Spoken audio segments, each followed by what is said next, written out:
بنعمة المسيح وبإرشاد روح الله نأخذ بعض التأملات الروحية حول القيامة والخليقة الجديدة. القيامة والخليقة الجديدة. ما هي القيامة؟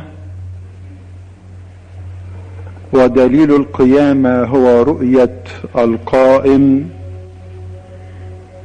وبالقيامة والقائم ننال الخليقة الجديدة. فإن كان أحد في المسيح فهو خليقة جديدة، فالأشياء العتيقة قد مضت وهو ذا الكل قد صار جديدا. والكل من الله، فالخليقة الجديدة هي من الله وبالله تسير. وكنيستنا القبطية في هذه الأيام بتعيش مع المسيح القائم من بين الأموات، وتبقى الكنيسة هكذا مع المسيح القائم طوال 40 يوما التي مكثها الرب يسوع مع تلاميذه، من أحد القيامة حتى خميس الصعود. لا نستطيع أن نبرح مسيحنا وهو ما زال معنا، موجود في وسطنا، بيظهر ذاته لنا ويعمل من أجلنا. 40 يوما هو الرب يظهر ذاته لكنيسته الأولى، بيؤكد لهم حقيقة قيامته: أنا الحي وكنت ميت وها أنا حي إلى أبد الآبدين. كان يتعامل مع تلاميذه بقرب جدا، حتى قيل ولمسته أيدينا، بل قيل نحن الذين أكلنا وشربنا معه بعد القيامة. وإن كان الرب يسوع بيؤكد حقيقة قيامته بظهوره، فالقيامة أكدت لنا لاهوت المسيح، وتعين ابن الله بقوة من جهة روح القداسة بالقيامة من الأموات، مع ان الاب شهد للابن وقال: هذا هو ابني الحبيب الذي به سررت. ومع ان معلمنا بطرس قال: انت المسيح ابن الله الحي. وشهدت ايضا اعماله انه هو ابن الله. لكن كل ذلك عند الصليب انتهى.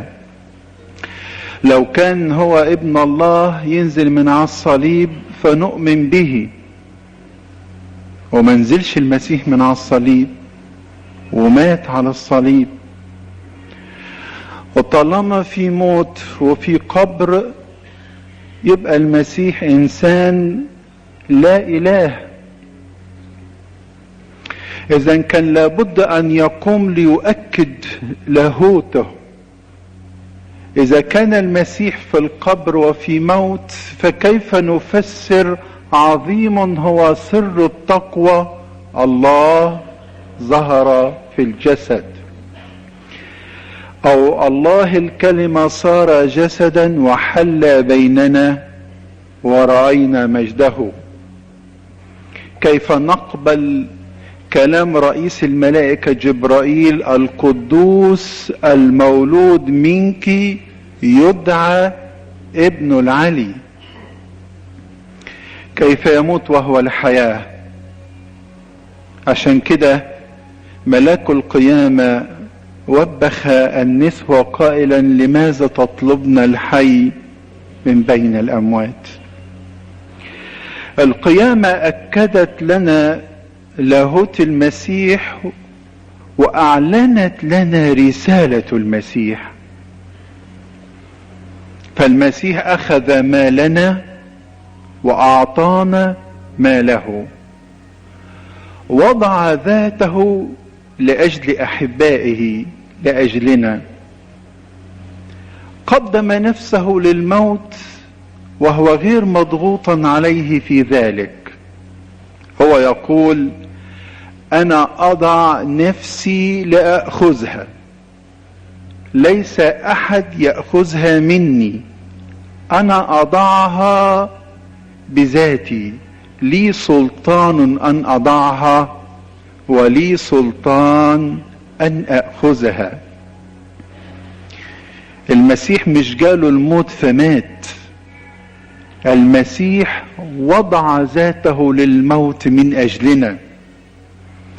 كان ممكن المسيح ما يموتش لأنه هو الحياة، ولأن الموت أجرة الخطية، والمسيح بدون خطية، لم يكن له خطية، لكن المسيح مات عوضا عنا وقام ليقيمنا معه، أخذ موتنا وأعطانا حياته، فدانا وخلصنا.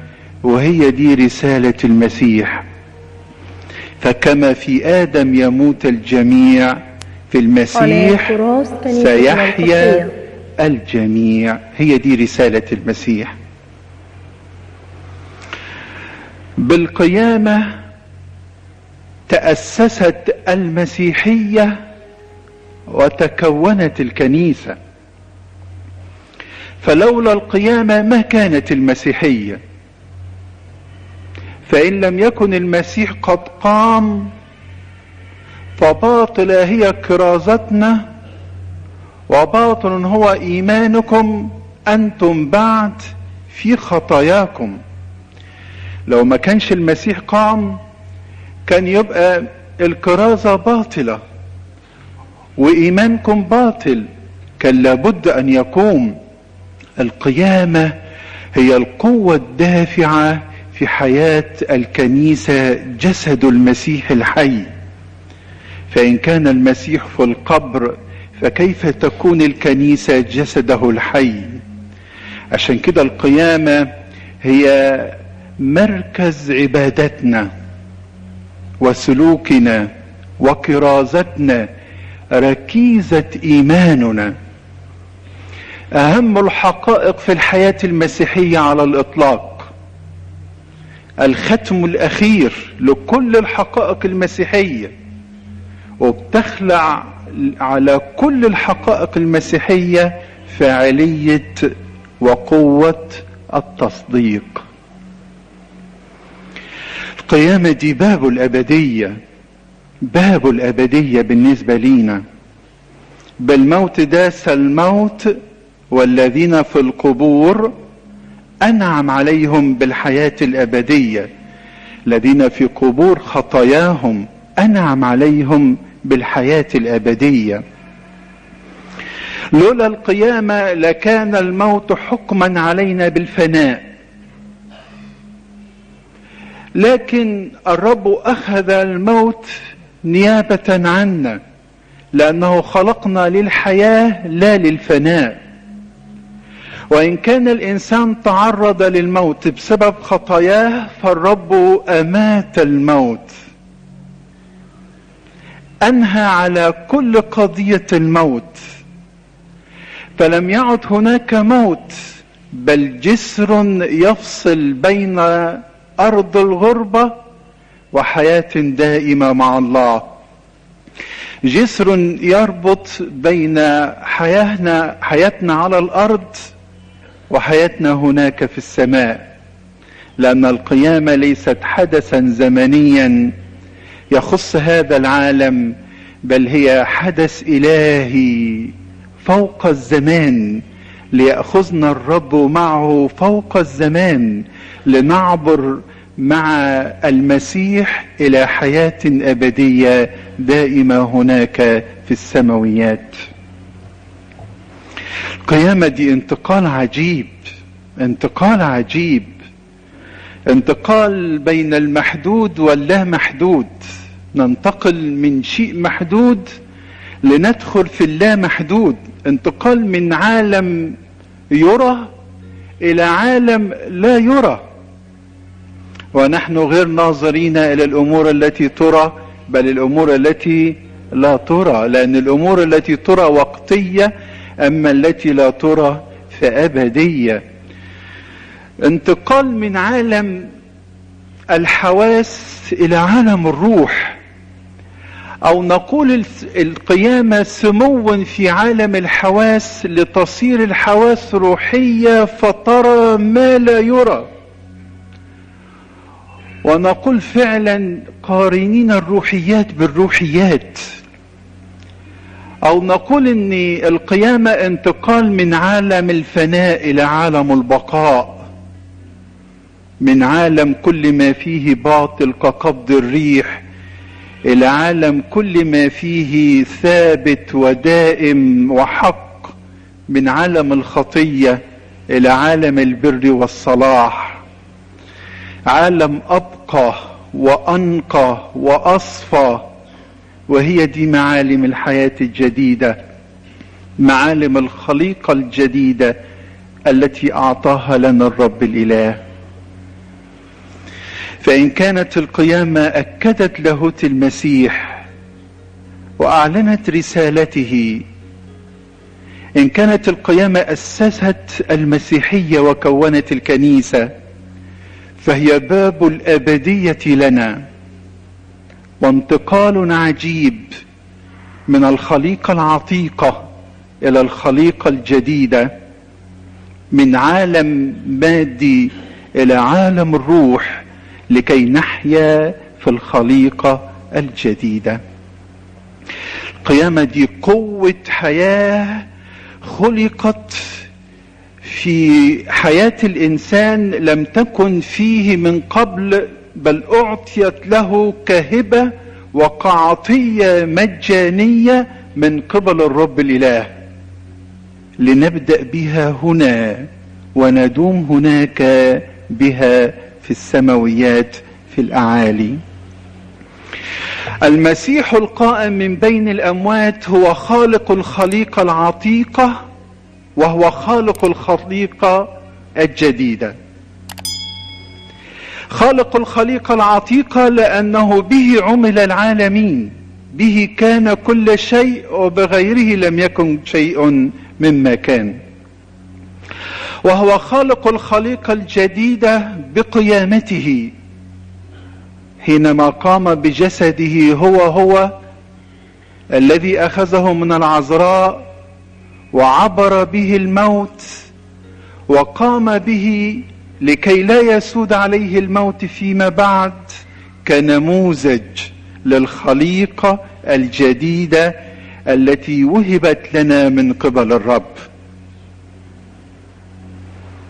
الرب يسوع خلق في نفسه الخليقة الجديدة من أجلنا، لكي يعطيها لنا فنحيا بها كخليقة جديدة، بخلاف الخليقة العتيقة التي سقطت بالخطية. المسيح وهبها لنا بالمعمودية، وهب لنا خليقة القيامة بالمعمودية. فكما وهب آدم بشريته الساقطة بالميلاد الجسداني، وهب لنا المسيح بشريته بالميلاد الروحاني. مكتوب ايه؟ مكتوب: مبارك الرب إلهنا أبو الرحمة الذي ولدنا ثانيا بالقيامة من الأموات لميراث لا يفنى ولا يتدنس ولا يضمحل، محفوظ لنا في السماويات. ولدنا ثانية لرجاء حي بالقيامة من الأموات. ولدنا لكي لا نعود نموت فيما بعد، بل ولدنا لميراث لا يفنى ولا يتدنس ولا يضمحل، محفوظ لنا في السماويات. ميلاد روحاني، ميلاد فوقاني، كخليقة جديدة أخذناها في المسيح القائم من بين الأموات، وهبها لنا، أعطاها لنا في الميلاد الروحاني بالمعمودية. لكن ينبغي علينا أن نلاحظ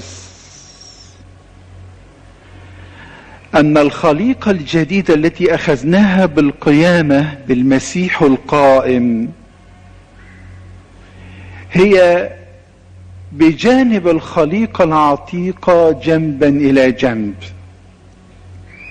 الخليقة الجديدة بكل مواهبها باقية جنبا إلى جنب مع الخليقة العتيقة جسد الخطية. بس في فرق بين الخليقة العتيقة والخليقة الجديدة، في فرق بين الاتنين. الخليقة العتيقة دي خلقت من العدم، من التراب، لإعلان قدرة الله الخالق. بينما الخليقة الجديدة دي خلقت من الموت والخطية لإعلان محبة الله ومراحمه. الخليقة العتيقة احنا بنرثها بالجسد ويتبعها الموت، والخليقة الجديدة بنرثها بالميلاد الروحاني وتتبعها النعمة. في فرق بين الاتنين. الخليقة العتيقة نمثلها لما نصنع الخطية بإرادتنا وبحريتنا،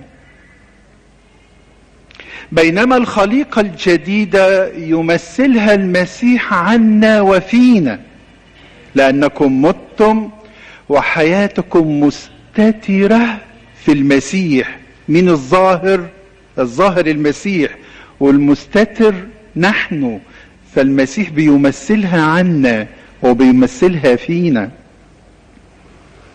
الخليقة العتيقة دي بتتغذى بالكبرياء، بالغرور والشهوات، بينما الخليقة الجديدة بتتغذى بكلمة الله وبالعشرة مع الله.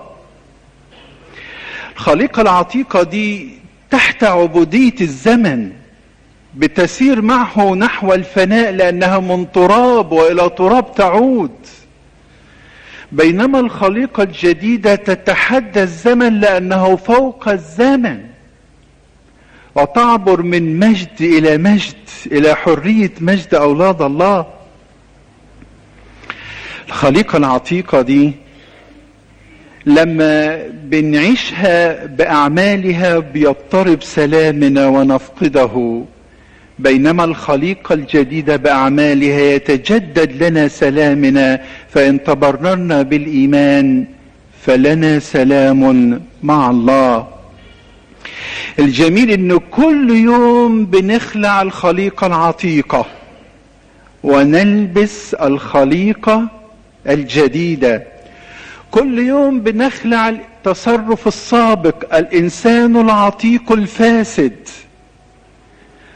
ونلبس الإنسان الجديد الذي يتجدد كل يوم بحسب صورة خالقه الله القائم من بين الأموات، لأن المسيح القائم هو خالق الخليقة الجديدة. كل يوم بنخلع العتيق، كل يوم بيموت العتيق بالتدريج، وكل يوم بينمو فينا الإنسان الجديد، الإنسان الروحاني، هو جنبا إلى جنب مع الخليقة العتيقة. ولكن إن كنتم بالروح تميتوا أعمال الجسد فستحيون. لكن في سؤال بيفرض علينا: لماذا ونحن قد نلنا الخليقة الجديدة ما زلنا حتى الآن بنخطئ؟ احنا خدنا الخليقة الجديدة بالقيامة والميلاد الروحاني، لكن ما زلنا نحن نحسد، نحقد، نصور، نغضب، نشتهي، ندين. ما زالت في خطية. المفروض انا خدت الانسان الجديد، الخليقة الجديدة، فما هي موقف الخطية اذن؟ وما هي نتائج الخطية اذن بعد الخليقة الجديدة؟ هنا الخطية ليست نابعة من انساننا الروحاني، لكن هي نابعة من الصراع القائم بين الخليقة العتيقة والخليقة الجديدة. الخليقة العتيقة بالجسد، والخليقة الجديدة بالميلاد الروحاني، والجسد يشتهي ضد الروح، والروح يشتهي ضد الجسد، وكلاهما يقاوم الآخر. دي مجرد صراع. القيامة قوة إماتة للخطية. نحن نعلم أن إنساننا العتيق قد صلب معه لكي لا نعود نستعبد للخطية فيما بعد. الخطية ليست لها سلطان الموت، ما عادتش خلاص لها سلطان الموت. هنا الخطيئة ليست للموت بل للتوبة والغفران. هو ده الإنسان الجديد. الخطيئة هنا ليست للموت، ليس لها سلطان الموت، بل هي للتوبة والغفران. المولود من الله لا يخطئ والشرير لا يمسه. ده الإنسان الجديد والخليقة الجديدة. وإن أخطأ أحد فلنا شفيع عند الله الآب، يسوع المسيح، وهو كفارة لخطايانا، ليس خطايانا فقط بل خطايا العالم كله. فالذي اغتسل ليس بحاجة إلا لغسل قدميه فقط. ما عادتش الخطية لها سلطان الموت، لا، احنا اغتسلنا بالمعمودية ولبسنا الإنسان الجديد الذي هو المسيح القائم، لأن كل من اعتمد للمسيح قد لبس المسيح. ما عادتش الخطية خلاص لها سلطان الموت بعد القيامة. إنما الخطية هنا كصراع بين الجسد الإنسان العتيق وبين الروح الإنسان الجديد. ليس لها سلطان الموت، إنما هي خطية للتوبة وللغفران. عشان كده الإنسان الخاطئ بعد القيامة عليه حاجة واحدة بس، عليه أنه يحاسب نفسه جيدا ويدين روحه، يعاتب روحه على خطيته ويقف ويعترف ويقر بخطيته ويتوب ويتناول، فإذ به يتجدد مرة أخرى في المسيح يسوع. خطية قابلة للتوبة والاعتراف، خطية يقبلها المسيح في شخص دمه الدائم إلى الأبد، خطية قابلة في دم يسوع المسيح ابنه الذي يطهرنا من كل خطية. فإن اعترفنا بخطايانا فهو أمين وعادل حتى يغفر لنا كل خطية ويطهرنا من كل إثم. عشان كده الإنسان الروحاني الذي أخذ الخليقة الجديدة، الخطية مش بتزعجه، لأنه عارف مسيرتها. المسيرة تبكيت واعتراف وتوبة حقيقية وتناول. دي مسيرة الخطيئة بعد الخليقة الجديدة. بس الإنسان الروحاني ما يبقاش سلبي، مجرد إن أنا أخطئ فأعترف فأتوب وأتناول. لازم يكون إنسان إيجابي، لازم يهتم بغذائه الروحي لينمي إنسانه الروحي، يهتم بكلمة الله، يهتم بالصلاة، يهتم بالعشرة مع الكنيسة، المرعى الخصيب، يشبع ويرتوي.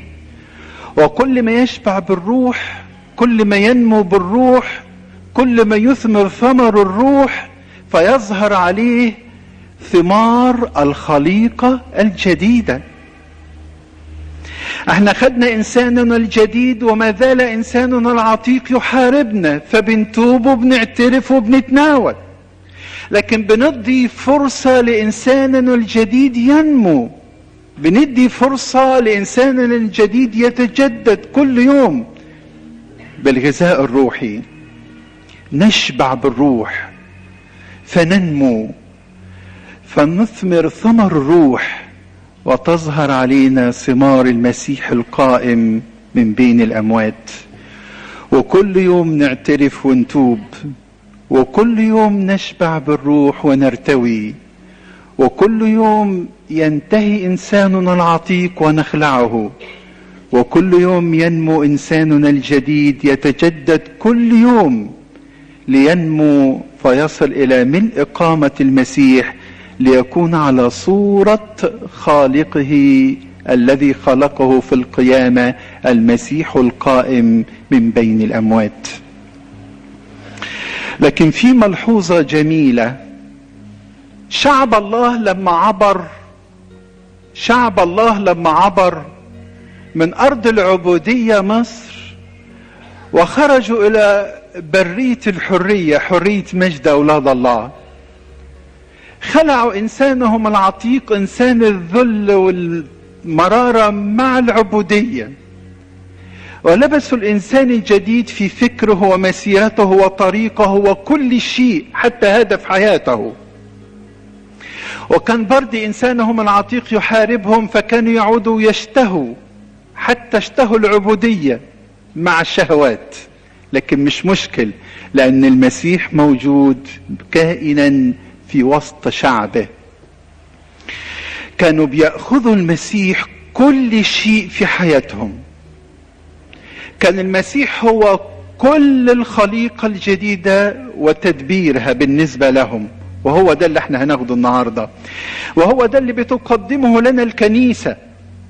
لأن المسيح بتقدمه لنا الكنيسة القائم من بين الأموات، هو شبعنا ورينا وطريقنا ونورنا ونصرتنا وغلبتنا وفرحتنا وعذائنا، هو كل شيء في حياتنا.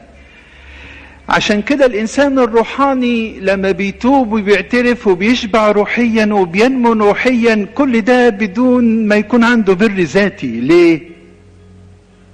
لأن المسيح هو كل شيء في حياته. هو مش متكل على نفسه، هو متكل على الذي أخرجه بيد قوية وذراع رفيعة.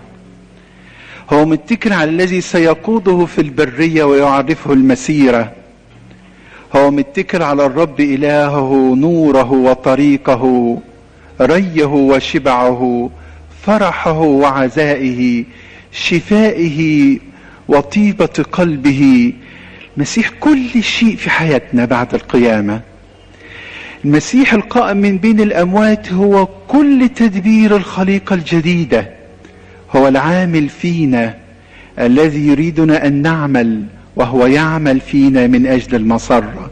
لسنا نعلم ماذا نفعل، ولكن نحوك أعيننا. إنسان في الخليقة الجديدة ماشي مع المسيح يقول له: يا رب أنا مش عارف أعمل إيه، أنا كل اللي بعمله بتوب وبرجع وبتناول وبحاول أقرأ الكتاب وبحاول أعيش بروح الكنيسة، لكن أنت يا رب كل حاجة في حياتي، أنت كل شيء بالنسبة لي، أنت طريقي ونوري، أنت فرحي وابتسامتي، أنت كل شيء. بالمسيح نكون معه ونحصل على كل شيء، وبدون المسيح لم نصل إلى الخليقة الجديدة كما هي. أخيرا، بماذا أكافئ الرب عن كل ما أعطاني؟ الرب أعطاني خليقة جديدة، خليقة روحية. حتى وإن حاربتني الخليقة العتيقة لا سلطان بها علي.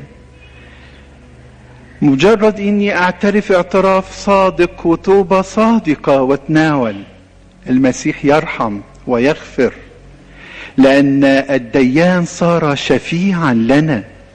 بماذا أكافئ الرب عن كل ما أعطاني؟ أحب الرب من كل قلبي، وأقول له: ماذا يفصلني عن محبة المسيح؟ أشدة أم ضيق أم اضطهاد أم جوع أم خطر أم سيف؟ من أجلك يا رب نمات كل النهار. وأحب غيري زي ما حبني المسيح، وضع ذاته لأجلي. فينبغي علي أن أحب غيري كما أحبني المسيح، وأجول أصنع خيرا كما فعل المسيح. بالضبط هي دي القيامة اللي علمها لنا المسيح. المسيح بعد القيامة ما عادش صورته كالمعتادة القديمة، إنما صار المسيح رفيق الطريق أو البستاني، أو هو المجهول عند بحر طبرية أو عند البحيرة. بالضبط المسيح بقى كل شيء في عينيا، وصرت أخدم كل شيء كما علمني المسيح، وأعيش غريب ونزيل. ليس ليها هنا مدينة وليس ليها هنا بقاء، إنما أنتظر المدينة التي لها الأساسات، التي صانعها وبارئها الله. كل يوم توبة، وكل يوم غفران، وكل يوم دم المسيح موجود. كل يوم أشبع وارتوي، والمسيح هو كل حياتي. أجول أصنع خيرا. هي دي الخليقة الجديدة، له المجد في كنيسته للأبد آمين.